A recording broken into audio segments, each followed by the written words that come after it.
In June of last year, a humanitarian team from Langford traveled to Ukraine to discover how to help.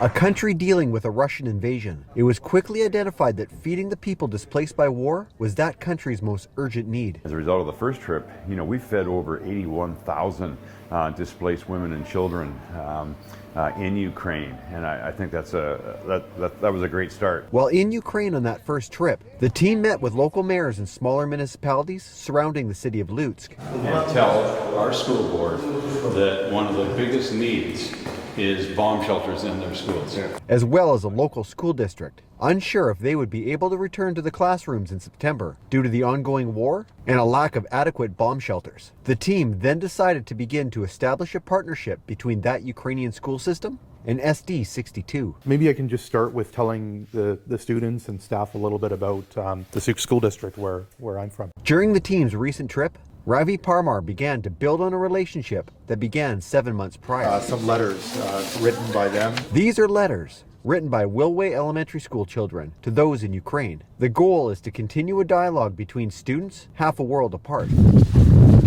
So there is electricity here, internet connection. The team was then shown what could potentially be the difference between life or death for children and staff at one of the schools. So it was never supposed to be a bomb shelter, of course. This is just the basement of this school. Often during prolonged air raid warnings, children can spend almost their entire day down here. The last time the air alert went on, it lasted for 5 hours. My favorite is English. I'm obsessed with this. Back upstairs, Parmar and Beckett got to know the students, finding out what school in Ukraine is like for them. Best thing that I can communicate with my friends. Anna, who is in grade 10, enjoys being back at school. Last year, she missed socializing with her friends. They're so amazing. They are sweet and I love them. They support me. School gives her the opportunity to see her friends again, but she also knows that she and her fellow students are in danger every day at school. Because our school could be attacked by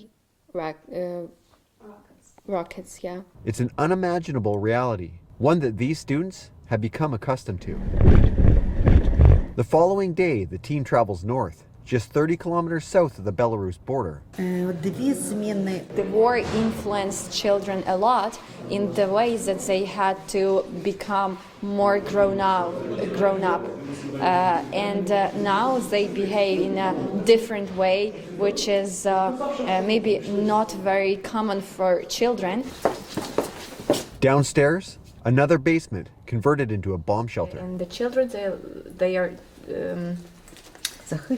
like protected by these walls. Makeshift beds, toys to comfort the little ones. Another reminder for the team that what they are seeing is not normal. To be able to actually see a bomb shelter for me, the first time in my life, and to know that on a daily basis students are cramming into these spaces to be able to protect themselves and their teachers and their loved ones is just it's just mind-boggling. While in Ukraine, the team began to distribute more than $10,000 worth of donated school supplies by Monk Office. We live far away from you, but there's so many similarities and so many opportunities for our students and staff to be able to connect with you. Now the team hopes to expand on their relationship with the school districts in that country, one that was solidified during their recent trip. My hope is that through the conversations that we've had, that the Sioux School District students and staff can establish relationships with some of these schools through important partnerships, being able to look at doing virtual learning together using Zoom and Microsoft Teams.